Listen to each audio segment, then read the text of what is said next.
Now children, we move to the next important topic, and that actually you need to understand, and the topic is completely based on this chapter, that is called viscosity. The topic called viscosity. Now we try to understand the concept of viscosity. Now this is actually the property of liquid. Every liquid, when it flows, okay, on the surface, okay, then every layer of the liquid try to oppose the motion of the layer on the next layer, which is in which the liquid flows. That means it is the property of the liquids by virtue of which it opposes, the liquid opposes the relative motion between its adjacent layer. Because layer, when the liquid flows on a surface, the layer, the liquid is expressed by number of layers, okay, number of layer, but one layer move after another layer, okay, move over the another layer. So then in that case, what happens when there is a relative motion takes place between the layers, there is some opposition occurred by the particle of the liquid. When they move, they flow in a particular direction, so that there is a opposition or relative opposition offered by the number of layer, adjacent layer, and that is actually understand and by the topic called viscosity. That's why every liquid has viscosity, but all the liquid doesn't have same viscosity, okay. But this viscosity and the opposition of the liquid or adjacent layer of the liquid is expressed by the force known as viscous force. What force? Viscous force. And viscous force is always an opposing force. We try to oppose the motion, try to resist the motion, but out here this opposing force exerts between the adjacent layer of the what? Liquid. That's why it is the property of the liquids by virtue of which it opposes the relative motion between its adjacent layer. Now to understand more about viscosity, let me just take the example. When a solid body of any shape, okay, slide over another solid body, what you will observe? There is a frictional force, and that chapter you have already learned friction, okay. Suppose one solid body, okay, slide over on the solid body, mean the surface, okay, then there is a frictional force exerted by each body to other. That means if this block slide over this surface, then this surface exert opposing force to this block, and this force is a what force? You learn as what force? Frictional force. Frictional what force? And you know frictional force is an opposing force, is a contact force which exert between the two surfaces in contact, and this force opposes the relative motion of the bodies. It's relative motion of the what? Bodies. That means if this surface exerts friction force to this body, then this block also exerts frictional force to this surface, which is opposite to each other. Similarly, when a layer of liquid slide over another layer of the same liquid, then a frictional force which act between them, between the adjacent layer, which opposes the relative motion between the layer, and this force is actually called as internal frictional force. What force? Internal frictional force, or also known as a viscous force. What force? Viscous force. That means the internal frictional force not act only between the two solid in contact. The internal frictional force also act between the two adjacent layer of the liquid, which are flowing on the surface. And this internal frictional force is actually nothing but the opposing force which exerts between the two layer of the liquid, adjacent layer of the liquid, and this force is also known as viscous force. And the property of that liquid which exerted some opposing force, okay, relative due to the relative motion between the adjacent layer of the liquid, is actually expressed by the term as viscosity. Now to understand more about viscosity, let me take the example of this diagram. Okay, suppose a liquid is flowing, any liquid which is flowing in a streamline motion. See, you have already learned one of the type of flow is called streamline flow. Okay, so consider this is the what flow? Streamline flow of the liquid. Streamline flow of the liquid means the motion occurred by the liquid is streamline motion. Okay, and this liquid is moving under streamline motion on a fixed horizontal plate. This is a fixed horizontal what? Plate. And this plate is called AB. Now the layer of the liquid which is in contact with the plate, okay, will be at rest. Means this is the layer which is of the liquid which is in contact with the surface. Now this layer will be at rest, means the liquid which is in contact with the layer will have zero velocity. Zero what? Velocity. Means this liquid are not in a state of motion. They remains at what? Rest. Now while the velocity of the other layer, now there are other layer also of the liquid, adjacent layer, okay, while the velocity of the other layer increases with the distance from the fixed surface. Distance from the what surface? Fixed surface. For example, this is the layer which is at rest, okay, with zero velocity, but the layer which is in contact, okay, this is at rest. The layer which is next to this layer has moved with a velocity which acquire a certain velocity, minimum velocity. Then the layer which is another to this layer also acquire a velocity, but the velocity of this layer will be more than this layer. Similarly, the velocity keep on increasing. The velocity keep on what? Increasing. That's why you can see in the diagram I put arrowhead but increasing length. This increasing length with arrowhead means the velocity is also increasing. So that the number of layer which other than this layer move with the velocity, what velocity? Increasing velocity. And this increasing velocity, the velocity increases when the distance from the fixed surface, horizontal surface, increases. That means when you go to the upper layer, the velocity keep on increasing. So that means this layer, which is the uppermost layer, the topmost layer of the liquid, which acquire a maximum velocity. Which acquire what velocity? Maximum what? Velocity. That's why you can see in the diagram that the length of the arrow, the length of the what? Arrow represent the increasing velocity of the layer. Thus, there is a relative motion. See, there is a relative motion between the what layer? Adjacent layer of the liquid. Adjacent layer of the what? Liquid. But between this adjacent layer also, one layer try to oppose the motion of the next layer.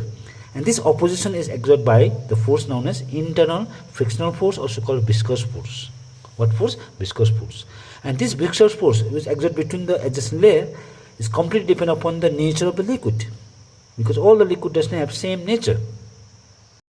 Now out of many layers, so let me just consider only 3 layers. So this is one A, let me consider another layer B, another layer what? C.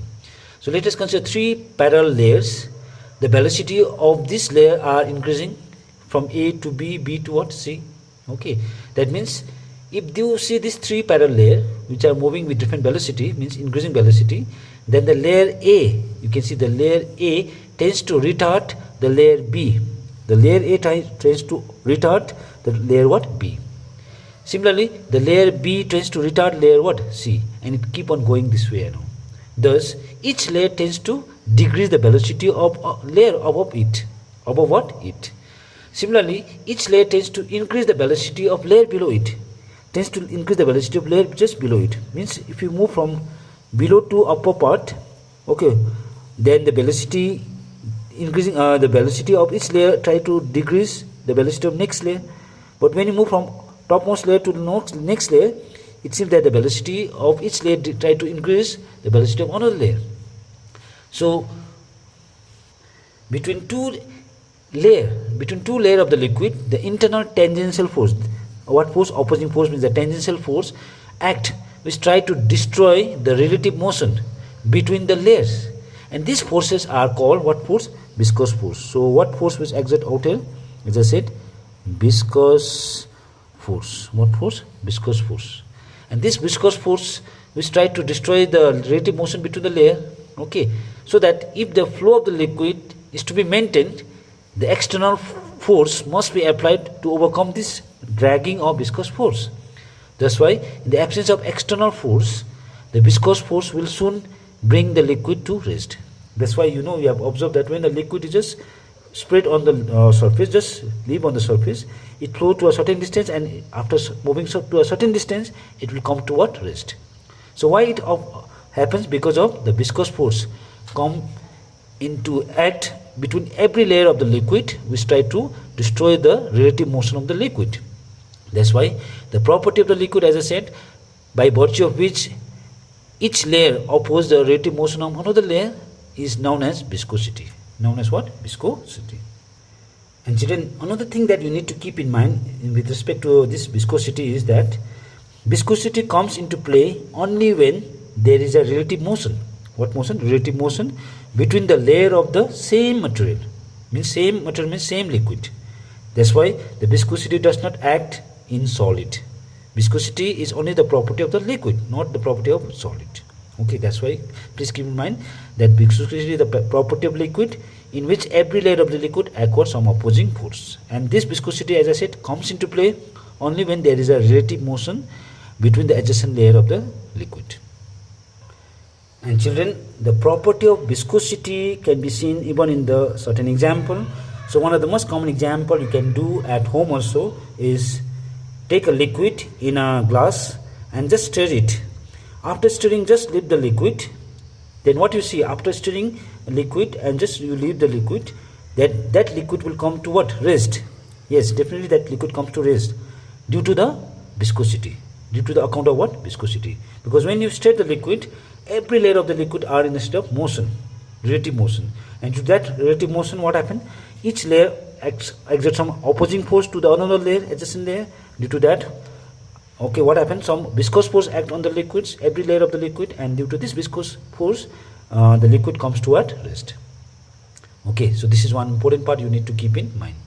Similarly, I'll tell you another thing that is very important, means all the liquid does not have same viscosity. Different liquid has different viscosity. That is all determined by the nature of the liquid.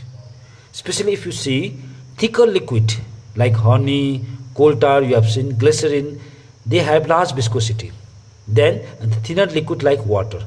So water can easily flow because of this viscosity, where honey, coal tar, glycerin, they can flow relatively less as compared to water due to more viscosity.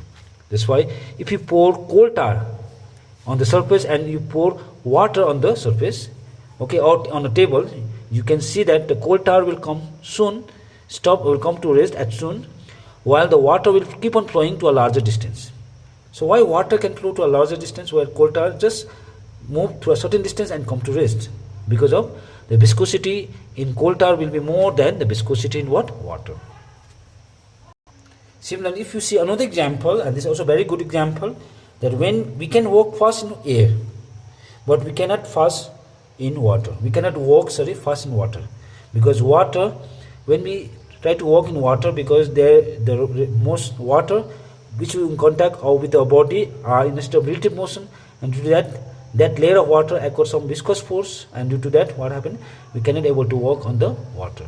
That's why, as a reason, as I said, viscosity which is very small in air, whereas viscosity is large in water. So between air and water, air has less viscosity, where water has more viscosity. And due to more viscosity of water, we cannot walk in water, whereas we can easily walk fast in air. Similarly, I'll take another example, that water and honey. Let me take another example of water and honey. Both are liquid, and let me just pour that water and honey in a separate funnel. Water comes out readily from the hole of the funnel, while honey takes enough time to come out from the hole. So why it happens? Because the honey is much more viscous than water. Means the viscosity of honey is more than the water. Okay, that's why the water honey exert more viscous force as compared to water. That's why honey takes longer time to come out from the hole of the funnel as compared to water. So these are the common example that makes you understand more about the viscosity. So this video is completely based on the concept of viscosity and all. Now the next topic that we learn is the velocity gradient and the coefficient of viscosity, and that we learn in the next YouTube video.